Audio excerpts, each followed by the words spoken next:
because we're going to speak about personal branding. How do you define it? How do you, if you don't know what yours is, how do you start to figure out this is my brand, this is who I am? The first way, for me anyway, is to look at your online branding. Seeing that now we can't move away from things like social networking, business networking. I mean, I think people don't realize that they have an online presence sometimes, even though they think, oh, I'm just on Facebook. You know? Absolutely. And what this is, it's a crucial marketing tool, and people are using it not in a good way. And the first thing that I look at is, are you making a remarkable impression with your online brand? And a picture says 1,000 words. I've been to so many businesswoman entrepreneurial social networking sites, and it amazes me that women will put a picture of them sitting at the edge of the bed with a cupboard at the back full of messy clothes and their dog or their cat on their lap, and they're advertising their business this way. Yeah, and that's your professional image that you're putting out there. And another way that is also done is if you have your own business, you're an entrepreneur, and your email address is tuli@yahoo.com or it's margaret@gmail.com. What does it say about you that you can't take 35 Rand a month to actually buy that domain name of what your company is? The first thing you need to do is go to a site called PIPL.com. And this site is or you can Google your name, a complete overview of your online presence as such. And I looked at myself the other day, and even though my message was consistent through all the sites that I appeared, my visual wasn't. So my picture, I hadn't updated with a lot of sites. That's what we're seeing Absolutely. Here. So some people would look at one and say, oh, well, that's not her. Yeah, you look so different. Well, the blonde hair. Absolutely. So it's up to you to update that. The other day I was interviewing 3 PAs for a job at my company. I Googled their names soon afterwards. The first person came up, her picture, where she was guzzling beer out of a funnel.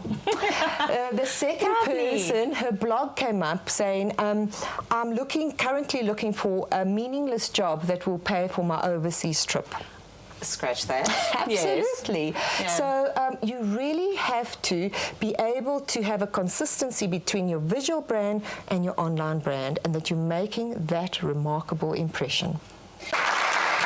Thank you for coming through today. Thank you. Thank you for having me. I want to first talk to the concept you've introduced of CBE, called the Chief Breakthrough Executive. Tell me a bit about that.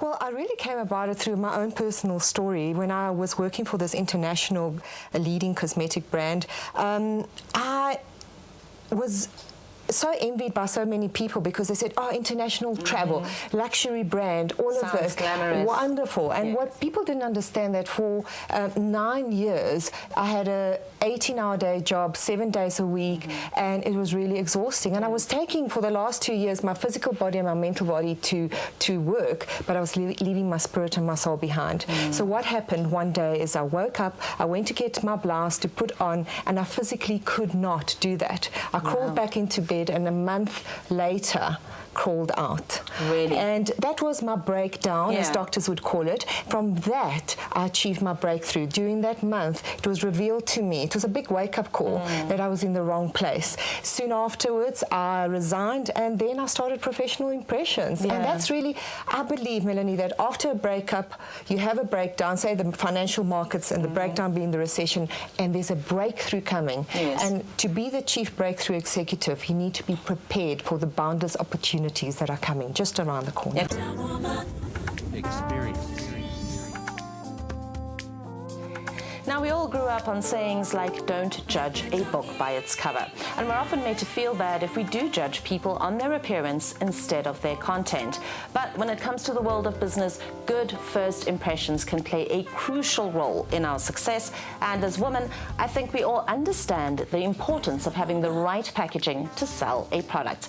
My next guest helps people all over South Africa get that right personal packaging. This is Heidi Antazana. Born in Bolivia and raised in Port Elizabeth, Heidi Antazana was fascinated by clothing and dressing up from an early age. With degrees in business economics and advertising under her fashionable belt, Heidi moved to Johannesburg and was appointed marketing manager for a leading cosmetic brand and traveled the globe for 9 years. 10 years ago, Heidi formed Professional Impressions, where she and her team assist hundreds of people and many of South Africa's top companies to develop powerful and ongoing impressions, and on a yearly basis, Heidi assists Miss South Africa finalists to portray the most professional impression 24 hours a day. In her workshops, Heidi tells of how by her late 30s she had achieved success in all the areas of her life except one, her love life. A firm believer in the power of affirmation, she says she wrote a letter to God to ask him for her ideal man. 15 days later, she met the man of her dreams. 6 months later, they were married. And at the age of 40, Heidi gave birth to a healthy baby girl, Andrea. Today, Heidi provides us with some valuable tips on how to make a powerful impression by being what she calls the chief breakthrough woman. Ladies and gentlemen, Heidi and Susanna. Thank you.